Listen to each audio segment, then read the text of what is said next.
Now, you may not know that I know this, but a little birdie told me that you literally just won another pitch contest. Now, you have had your business for the last 8 years. Yeah. And you're still pitching. Mm-hmm. How much did you win? Woo, it was hard to say. $50,000. Sis! Congratulations. Thank you. That is amazing. And I know that that's nothing when it comes to business, but it's something like that. That is great. No, ma'am, you don't understand. That is like next level. Again, you learn how to scale. God said, I will provide when the time is right. Oh, my goodness. Now, explain to me how all this happened, because from my understanding, this was kind of a miracle. Welcome to The Dash. You know, The Dash is that tiny line between your life start date and end date. It's your story, the chapters in your book, your journey. Get ready for real conversations with real people telling real stories about the realities of failure, setbacks, and success. Let's go. Let's go. Let's go. Let's go. Let's go. We're rolling. Let's go. The Dash in 3, 2, 1. Hey, what's up, everybody? Welcome to the Dash Podcast. Ooh, anybody, if you like good food, this is the episode you need to be watching. I'm telling you, miracles happen every single day. And sometimes we forget because we don't hear the stories, but I cannot wait for this young lady to share her story with you. But before we get into that, please do me a favor. Please, please, please. I beg y'all every week. Subscribe. Some of y'all out here watching and not subscribing. Yes, I'm calling you out. Your girl needs just a little click. It's real easy. Just click the subscribe button. Also, I love it when you comment. I love it when you share. I love it when you like the video. And I appreciate your support. I truly, truly, truly appreciate your support. So thank y'all so much. Well, our next guest, oh my goodness, if you love good food, especially that Creole food, and you just do everything so well, we have Chef Amber. Yes. Everybody gonna look at you like, she a chef? No, you like a real live chef. Tell everybody the name of your company. Le Rouge Cuisine. Le Rouge Cuisine. Food company. Food company. LLC. LLC, okay. Okay, so first of all, let's get into that. How long have you been cooking, I guess? Yeah.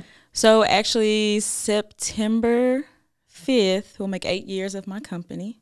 Oh, so professionally for 8 years. Yeah. Wow. But I've been cooking since, like, I know everybody said that, but literally toddler. Really? Really, like licking bowls, licking spoons. Let me mix that. Okay, before we get into how you got there, tell everybody some of the things that are like your specialties, because you pretty much can do anything. Yeah, I try to. I say for the most part. Yeah. For the most part. So my specialty is Creole fusion. So I like to tell people I'm Texas bred and Louisiana fed because I'm born and raised in Dallas, Oak Cliff to be exact. Okay. But I have family roots in Baton Rouge. So I love combining those two together. And that's kind of what I give to my clients. It's so funny because I actually started out baking. That was my first love. Okay. I knew that I was going to be on Food Network and I was going to make these tall, extravagant wedding cakes. You can do those? No, because I stopped at 3 tiers. Okay. I had to deliver a 3-tier cake, and I said, no, this is not for me. So we're going to stick to the pots and pans. Okay, okay. So, like, tell us some of the food that you cook. Like, is it gumbo? Oh, no. So I do elevated Creole fusion. So I like taking those classics, but put it on like a fine dining standpoint. So I do everything from corporate catering to private chef events and exclusive clientele. Okay. I really look for people who are trying to enjoy food as more of an experience instead of just the everyday ordinary stuff. Well, I can actually attest because I've tasted your food plenty of times, and it's all like you've never missed. Because the shrimp and grits is my favorite, and I think that's the first thing. And let me tell you, because I don't eat grits, but her shrimp and grits, I love when people say that. Banging. Okay. Thank you. Oh, by the way, is this corny? I wore a food shirt. I think that's dope. I think that's I am dope. so corny because I had like different shirts, and I was like, I'm gonna put on the shirt that has food on it because she's a chef. Food on it. Not like that you it. do anything with fruit, but you do. No, but I do. Yeah, you have the beautiful fruit displays and stuff. Yeah, and I do a watermelon and tomato salad. That's a new menu item. So it's crazy that you wore that. I just made it yesterday. You know what I'm saying? Yeah. Okay, so let's go back. Okay. So let's talk about how we got to this point. Like, who is Chef Amber Woo. before you became this professional chef? Okay. Who is Chef Amber? So Chef Amber was an Oak Cliff native. Okay. And I'm talking about real Oak Cliff, like Keystone Polk. Yeah. Yeah. Yeah. I was right down the street. I'm with See? you. Yeah. Ada Turner at will. But yeah, Oak Cliff native. I'm the youngest of 3 daughters to my parents. And like I said, my mom is from Baton Rouge, Louisiana. My dad is from Dallas, but I'm born and raised in Texas. So, you know, I'm not gonna say I was a nerd. I was a cool nerd. Grew up cheering, loved music, loved dance, anything for the arts, but food. Like I grew up in front of the TV watching either PBS, like the public access cooking shows, or Food Network. So I'm like, Really? that's gonna be me one day. Yeah. Like, so from a young age, my dad told me a story about when I was like 8. And I told people that I was like, yeah, I'm a cook and I'm gonna have a business and I'm gonna give all the food away for cheap. And I was like, oh, I had one of those right, but not the cheap part. Yeah. We're not going there. But yeah, I've literally been talking about being a chef from like childhood. And so how did you learn how to cook? Where did your love from cooking come from? Man, my whole family cooked. And I'm not talking about just the women, the men too. Like for Mardi Gras, that's a holiday for my Louisiana family. But I mean, it's uncles frying turkey, is this uncle barbecuing, this auntie bringing a pound cake, this cousin doing it. It's always been like that. So I have literally been in the kitchen on both sides of the family since I was little. And I just grew from watching them, watching my mom. My mom used to make us every holiday. We used to have to sit down and write the menu out. Oh, really? Like that used to be a thing. She's like, okay, what are we having this year? Do we want to go traditional with it, or do we? She mixes it up and puts all type of stuff on the ham. I'm like, Dr. Pepper doesn't go on the ham, but now it does. Okay. Look, I don't cook, so all this is like a foreign language to me. But yes. But yeah, mostly self-taught. My dream was to go to culinary school. Did you go? But I did not. Oh, so you are self-taught then? Yeah, I'm completely self-taught. So the goal was to go to Grambling State, which I did. Went to Grambling State for 4 years. I was going to get my business degree. And after that, I was going to go straight to culinary school. But I didn't know at the time that Sally Mae wanted her money up front. And does. I didn't know that. So when she asked for her coins back, I was like, sis, I don't have it. I gotta go to work. So I just went into corporate America. I was like, either we're going to have to hold culinary school off, or I'm about to go to Food Network University, like until I can make it. And so how long was that process of you working in corporate America until you actually became a professional chef and had your own business? Yeah, so what's so interesting was I started a little business while I was at Grambling. It was called Sweet Sensations. I had these paper business cards. It was so ghetto. It was real janky. But I used to sell cake slices, like brownie slices, cheesecakes. You know, in Louisiana, we eat pecan candy. So I used to make pralines in my dorm and sell those in a basket. They used to call me the basket lady. So I'd be in class passing that stuff for $1.50. So the business started there. Started in corporate America. I worked for Enterprise. Everybody starts at Enterprise. But I heard that Enterprise has like the best training. If you work at Enterprise, you literally can go work anywhere in the world. Because you're going to be busted and disgusted. Yes, it is an awesome training ground. But worked at corporate America at Enterprise after I graduated. So I think I graduated in May of 2011. I started working at Enterprise in November of 2011. And up until 2014, I was cooking at home in Food Network University. And then I started to cater stuff, like small stuff here and there. I think my first gig was an album listening party that Chris Harmon called me for. It was like, can you do this? And I did some little Christini's or something. But from there, 2014, that's when I started my company. Like, went to the office, DBA official, but I was still working like a slave at Enterprise. And in 2015, I quit. And it's been up from there. What? Let's say up and down.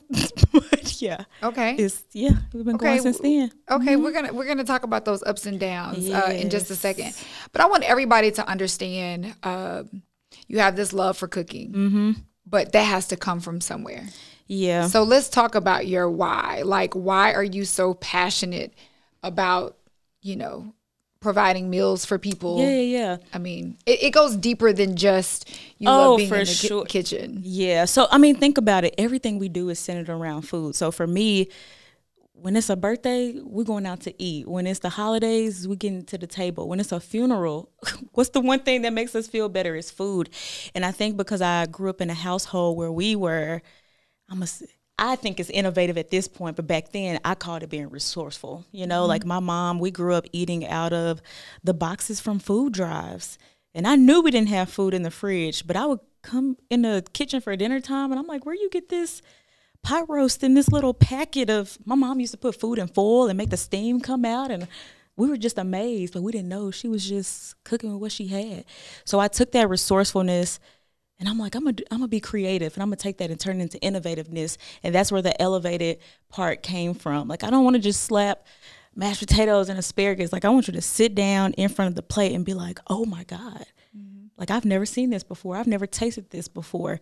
And then that fusion part came in because I started researching my Creole history, and that by itself is several cultures all meshed up together. Yeah. So now I get to do that same thing in the food. So if I want to take my shrimp and grits and put some curry in it, or put some jerk seasoning in it, or throw some Mexican stuff in there, throw some anything, now I can do that. So I kind of break down the barriers and make things that people have never even heard of. So that's where that love came from. I love it. So you say you didn't realize as a kid that your mom was bringing in food from the food bank? No, I mean, I saw the boxes come in. All I knew is we didn't have that much food in the fridge. And when we sat down for dinner, like, it was this piping hot plate of stuff that I did not see in the fridge. But it was some canned goods. It was some creativity. It was some black mama being black mama.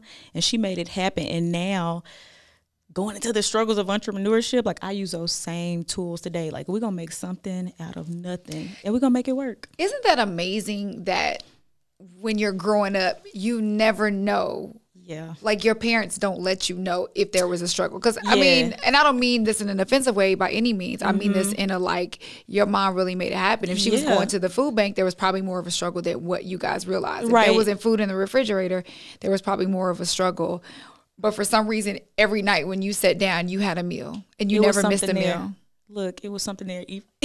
Either if it was spaghetti casserole, because it was 3-night-old spaghetti, like, I'm like, oh, we got spaghetti casserole. I ain't never heard of this. Yeah. Moms You will know? make a way out They of no will way. make a way, but that stuff taught me, and now I had to use those same things in my business. Like, when stuff got thick, I was like, okay, we're going to have to improvise. We're going to have to be creative. And, yeah, I had to use those lessons after all. So let's talk about that, because Yeah. there's a lot of people. I mean, I hear people all the time, because, you know, there are a lot of people that are very talented in the kitchen. They Yeah. can throw down, like, Yeah. naturally. They want to start their own businesses, but there is an up and a downside. So let's talk about some of the downsides of you becoming, because you said you quit your job in 2015. Yeah. So what were some of those downsides? What did it look like? So it's so hard to share that part of the story, because I always tell people, like, do not follow me, because my whole journey is spiritual. So I'm like, I don't know who you serve. I don't know who you listen to. I don't know who is steering your boat, but, like, God is steering my boat. So I can't tell you what he's telling you. But literally, when I started the business in 2014, but in 2015, I put in to have some vacation time at my job. And I took that vacation time because one of my friends was supposed to get married. But before I put in that time, I wrote my resignation letter, but I didn't put a date on it. I just wrote it.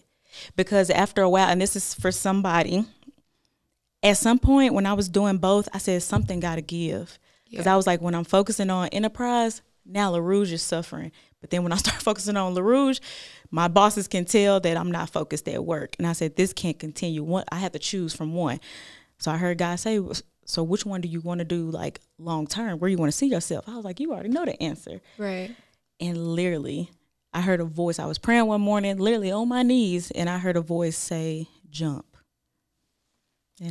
But it was a still voice. It wasn't it wasn't yelling. It was just jump.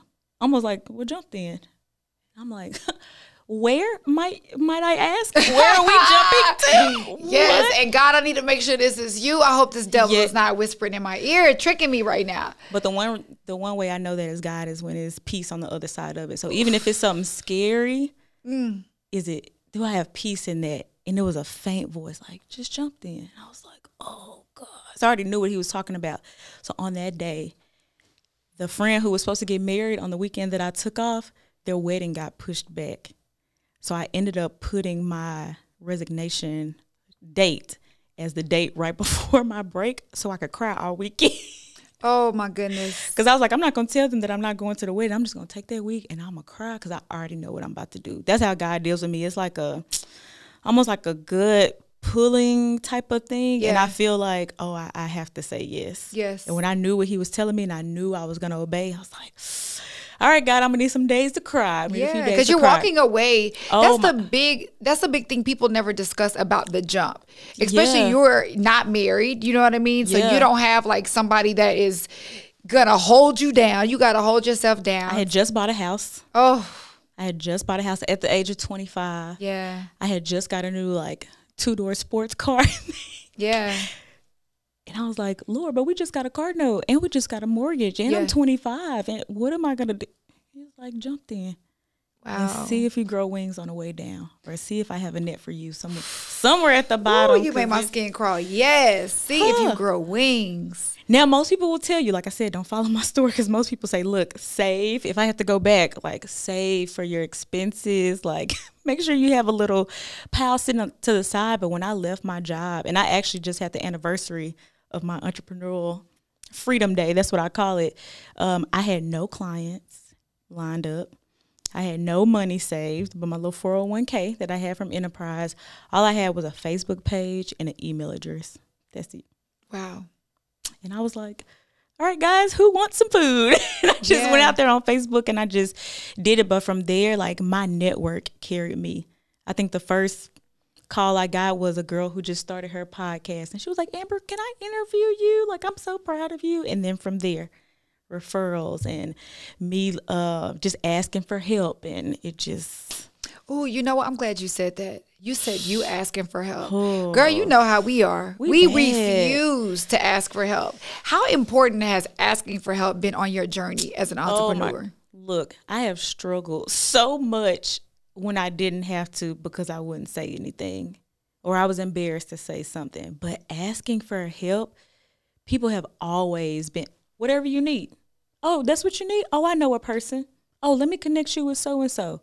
Okay, let me connect you with a program that has grant money that can also teach you how to write a business plan and can all of that from opening my mouth. And I've seen, especially today, I've been blessed to have so much grant money because I went out there and asked for the direction for it. But I see so many Black businesses struggling. And I'm like, y'all have to go look for this stuff. Yeah. Nobody is going to knock on your door and say, hey, would you like some free money so you can grow your business? You got to look for those things. And it takes work. But asking for help has expanded my network. It has helped me trust people. Mm-hmm. It has allowed me to let my pride down. Mm-hmm. And it just opened the doors to opportunities that I would never have known about. And I think sometimes when we ask for help, we are surprised at how many people really do want to help us. You know, and they want to be a part of the process and they do want to see you win. And that's kind of when you start learning who your true network is, right? Like, that's amazing. So, okay, you mentioned grants. Yeah. So tell me about, so there's business grants where people can actually get grants for their businesses? So the first program, I've done about 3 to 4 accelerator programs. And for people who don't know what an accelerator program is, pretty much like, I always call it like a mini MBA program. But they're normally like 8 to 12 weeks, 4 weeks, depending on the program. But you go through this program with a class, and it's normally, you know, once a week, and you have homework. But it's like accelerated business classes to like skyrocket your business in a short amount of time. First one I did was for a client that I already had. Okay. Wings Dallas is a nonprofit. They're an amazing organization. I was already dropping lunches off for them. And one day I went to the building and I saw all these classes going on. And something told me to ask, what do y'all do here? Like, I didn't even know.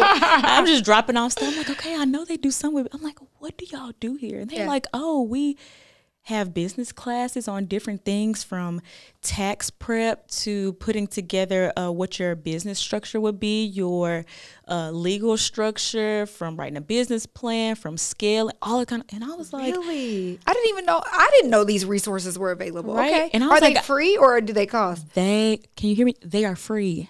Okay. What was the name of this organization Wings again? Dallas. Wings Dallas. Wings Dallas. So I went there and I was like, I need that. They were like, oh, sign up for a class. And probably like within the next 2 months, I was in a 12-week program with Wings Dallas that took me from my business, wrote a business plan, wrote a scaling plan. And for Those who don't know what scaling is, that's pretty much the process of growing your business, but intelligently, not too fast, but intelligently. Right. Scaling the business, looking at my finances, which I know we hate to do, but you got to do it. Yeah. Like, I'm a chef, but I love business. Like, I will go through profit and loss statements. Like, yes, great. I love to see the numbers. Yeah.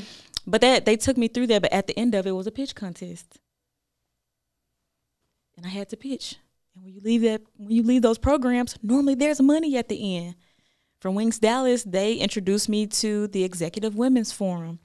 And I joined that group on a scholarship because I think it was like $500 or so a year at that time. But they gave it for free. I got it for free because of my network was like, hey, this girl just graduated from our class. I think she would be great for your group. And that was a group of 30 women. I think I was one of 2 Black people in that group. And these are women that's already netting $1 million in their businesses from all. Your network is your net worth. Girl, that is a blessing. Those became clients. And then then Impact Ventures and then Founders First. Like, that's why I don't go out no more because I'll be studying. I'll be studying all the time. But I love that because a lot of times we often focus on our gift, which is our craft. But there is another side to it. There's a business side to it to keep it afloat. You have to work in your business and on your business. Oof, yeah. A lot of people told me that because I used to go to a lot of networking, especially pre-pandemic. My goal was to go to at least 2 in-person networking events per month. Like, take the chef jacket off, put on business clothes that I used to wear at Enterprise, and go shake some hands and, let people put a face with a name, right? So many people gravitated me just because I was the only chef in the room. Really? And a lot of people tell me, we never see chefs here. And a lot of chefs be like, how you get your clientele? I'm like, you can't just be in the kitchen. People want to work with people who they trust, who they know. And a lot of my clients are like, I'm celebrating their lives with them. So they know, like, Amber will come to my grand opening. Amber will come to my baby shower. Like, Chef Amber will come. Okay, I just went, I want to share this story really fast because you're like, this is like confirmation. So I was I went to a Black business thing, like a convention thing in Atlanta. Just last week, y'all, this is so crazy. Just last week, the guy on the stage said that, he was trying to do business and all these white guys that he was kind of working with, he would avoid. And every weekend they would all go out, drink beer, play softball. And he was like, I do not want to play softball with a bunch of white guys drinking beer. Like, this is not going to be safe. He's like, red flag. And so they kept inviting him. So one day he decided to go. And he said, so he went, they played softball, they drank beers. Then they ended up going out to eat. And while they were eating, he said, it clicked. That's where the business deals were getting done. And he said, it clicked to me that no wonder every time I come in on Monday, everybody else is all relaxed. They've already made their business deals for the week. And I'm like struggling starting on that Monday. And he said what he learned was people want to work for you when you show up for the things that are not work. Yeah. So he said me simply going to a baseball game or a softball game and having a beer made them want to work with me even more because I was more than just a working relationship. Yes. Like they trusted me. Back to your point of you show up for the baby now we showers. Have relationship. And there's a relationship. We talk about relationships all the time, but we always think of it in a business mindset. So we have to show up for people. And I love people. So well, one of my clients called me. They're like, oh, it's my engagement party. Great, because I'm going to be there for the wedding. I'm going to be there for the bachelor weekend, the bachelorette weekend. And I would love to provide the food, too. That's what I'm saying, right? Like, call me for the baby shower, for this, and then it just moves on and on. Okay, what do you do for work? You work in the health system? I can do corporate, too. Oh, you want to have a private dinner for you and your friends? Like, which is amazing, because then if you think about it, so while you're at these events, people are like, I love your food. So you're forever employed and forever working. Amazing. Okay. So I got to get to this story really fast because obviously I could talk to you all day. You have dropped some gems. I'm glad. Definitely dropped some gems, but I definitely want to ask you and congratulate you. Now, you may not know that I know this, but a little birdie told me that you literally just won another pitch contest. Now, you have had your business for the last 8 years. Yeah. And you're still pitching. You How much did you win? Woo, it is hard to say. $50,000. Sis, congratulations. Thank you. That is amazing. And I know that that's nothing when it comes to business, but it's something like that. That is great. No, ma'am, you don't understand. That is like next level. Again, you learn how to scale. God said, I will provide when the time is right. Oh, my now, goodness. Explain to me how all this happened, because from my understanding, this was kind of a miracle. Like, it wasn't that you just showed up and did this amazing pitch. No. Honestly, and I'm going to say this term loosely. Yeah. The money wasn't yours. But when God says it's yours, it's yours.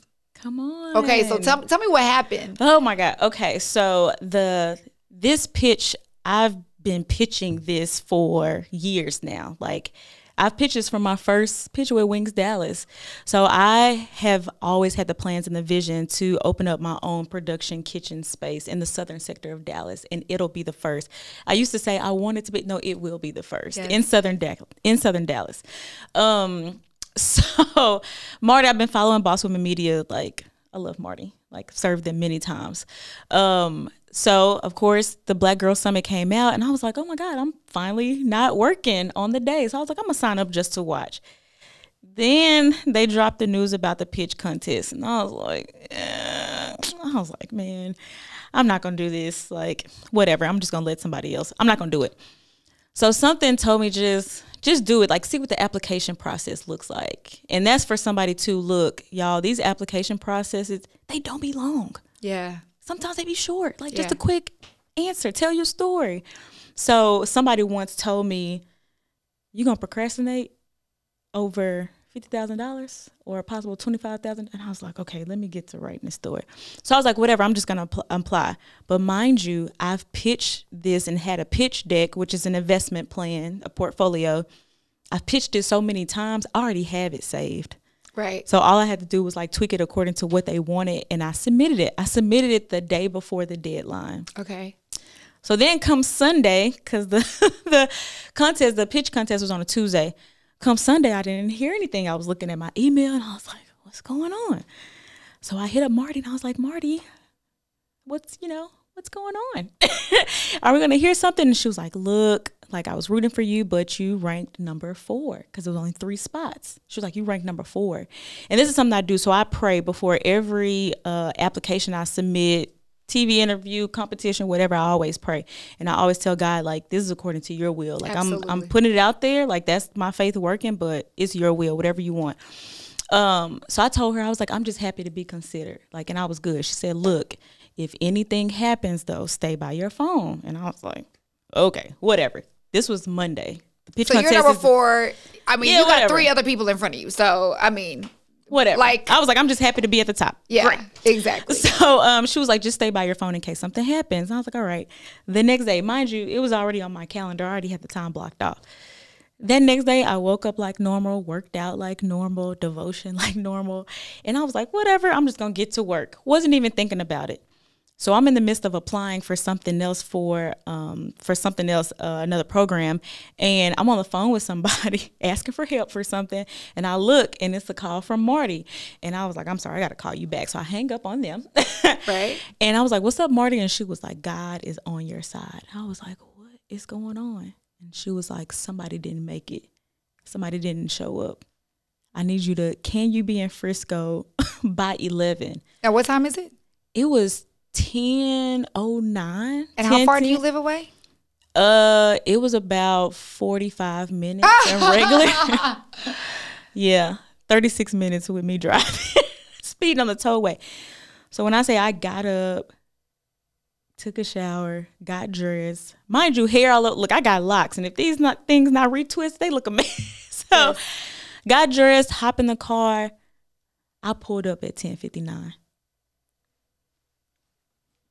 Going 80 down the tollway. Yeah, yeah. And I prayed all the way there, and I rehearsed that pitch because I done did it so many times. And I've literally, and this is one of the things I told them, I've walked the hallways of this building before. I've seen people in classes in this building. I've seen my employees and my team. I've already seen it before. the building that is not yet. I don't know where it's at. Again, faith is a substance of things hoped for. I've seen it. God says, I will give you the vision. Okay? And then he will be the provision. Stop playing with me. So you pull up 10:59. You weren't even supposed to do the pitch because you were not top 3. Somebody didn't show up. You go in, and this was the pitch. You pitch. Yeah. Go in, I meet the other ladies, and I mean, like, they're beautiful, decked to the nines, and mind you, and y'all, your twist ain't twisting. Not only, and I'll say this, because God has had to deal with me with what he has taken me through, and I think what I've been through is for other people to hear, so I have to check my pride a little bit. COVID been still COVIDing over here. Like, I lost 91% of my profit when we shut down in 2020. 91% of my revenue dropped out in that March. And that's after having 2 of the highest earning months in January and February. I have still been climbing out of that hole for the last 2 years. So mind you, your girl is broke, okay? Like, what? And I come here and I'm like, God, you gave me the vision. I'm just about to spill it. So I went in there. I told my story and I smiled, the biggest smile, and I told them about this little girl from Oak Cliff who just got dreams to make something happen, because it's a huge void in Oak Cliff. Like, if you go on Google right now, you can search commercial kitchens for rent. There are none in the southern sector of Dallas. Yeah, no. They're all like downtown and up. Yeah, and there's a lot of people with summer food programs that need commercial kitchens. There's a huge lot need. Of chefs. There's a lot of chefs because licensing wise, they have to do it out of a commercial kitchen. Got to be in a commercial kitchen. Even bakers got to be in a commercial kitchen, and so in order for them to have a legal business, because a lot of people unfortunately have to do it illegally out of their homes, they got to drive to the other side of town. You got to make it work, and that costs money. So not only that, but the kitchen classrooms. Like, I've worked with a lot of nonprofits teaching about healthy cooking alternatives and how to cook healthy but not sacrifice the flavor, because look, we're not doing that over here. So I want to have kitchen classrooms in the building too, where people can take in-person and virtual classes, like, from the community. I love it. So you go in, you do this amazing pitch. I thought we were done for the day. Like, I thought we were about to go home, and they were like, oh, guys, keep your mics on because we're going to. I'm like, huh? What? So they call us back. They call us back in, and we're all lined up, and I'm like trembling because I look back and I see the big checks back. I said, "Oh, we doing this right now?" I thought y'all was gonna call us back next week or something, so I could have time to breathe. And they announced the 3rd place winner, and it wasn't me. I was like, I made it past 3. Like, I was 4 and I made it past, okay. And then she called the 2nd place winner, and I bust out crying.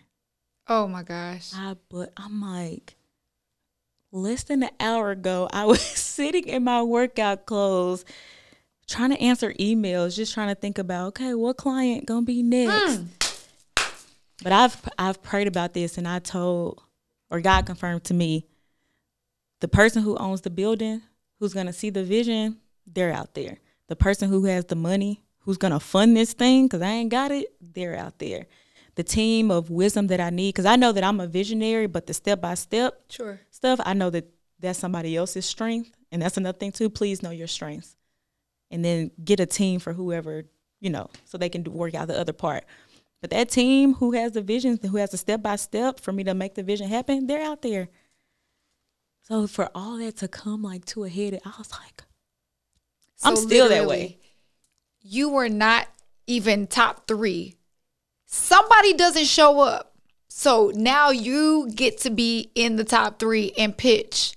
And not only do you pitch, you win $50,000. This whole time, nobody knows that you are 91% in the hole. No. Nobody knows that you are disgusted, busted, broke, all of these things. No. But again, God always finds a way. Always. Let me tell you what's so beautiful about you, because not only do you have a gift, not only do you have such an amazing spirit, this whole time you have given God glory. And you have continued to put him first, but not in a, overly, let me beat you over the head with this. It's such a genuine, like, where your source is, who you are and whose you are. And I think that that's so beautiful. And congratulations. I ain't even going to say, you. let me borrow $5 because I know that's for your business. So I ain't even going to ask you to You borrow got a $5. lot of places to go. There's a lot of places to go. But yeah, it was, and they told us that day that there were 10,000 applicants. So you won out of 10,000 applicants. That's amazing. Where they do that at? I don't know. Okay, so tell everybody how can they get in touch with you? Because again, we got to get this elevated cuisine from you, all that good stuff. Yes. So you can go to the website www.enterlerouge.com. Okay, you got to spell And, that. and that's enter like you enter a room, ENTER, Okay. Le, L-E, Rouge, ROUGE.com. So yeah, enterlerouge.com or Instagram at LaRouge Cuisine. And then I'm gonna be on Food Network. Hold on, that's not a small deal. What do you mean? But I'm still like, Oh my gosh. Okay, so you're going to be Yeah. on the Food Network when? Yes. So actually September 6th, Tuesday, 8 p.m. Central, I'll be competing on Supermarket Stakeout. What? Which is crazy because I used to be a kid in the middle of the floor watching Food Network, and now I'm. Oh my God, that is such a big deal. Yes. Congratulations. I know you can't tell us because have y'all pre-recorded? Yeah, the show's already. I haven't seen the show all put together, but yeah we've already filmed it. So we got a watch party and everything. Oh, you got a watch party? You gotta come. Yeah, absolutely. Like it's at the Daiquiri Shop. Okay, Which hello. is like, yes. Yeah. Is it open to the public? Yes. Yeah. Ish until it builds up. The ones who have been a part of the journey, I want to make sure they come in. But everybody who come to the Daiquiri Shop, DJ Rose Red is going to be DJing. Okay. Nina the MC is going to be on the mic. MC. Oh yeah. But make sure you're watching September the 6th. Food Network. Tuesday, Food Network. Yeah. 8 o'clock Central. Supermarket. What's the name of the show? Supermarket Stakeout. Supermarket Stakeout. Yeah. She's going to be on there. We're going to be able to be like, oh my God, we know her. She's a TV star. Oh, it's up from here, sis. It's up from here. Congratulations. Oh, Thank you. Look, you better win too. Okay, we won't. We say already anything. won. Yeah, okay, okay. We stay winning. Thank you. Thank you. Thanks for the support. Make sure you subscribe to the Dash Podcast YouTube channel. Also, we're available on Spotify, Apple Podcasts, Google Podcasts, and more. And feel free to share it with some family and friends. Thanks, guys.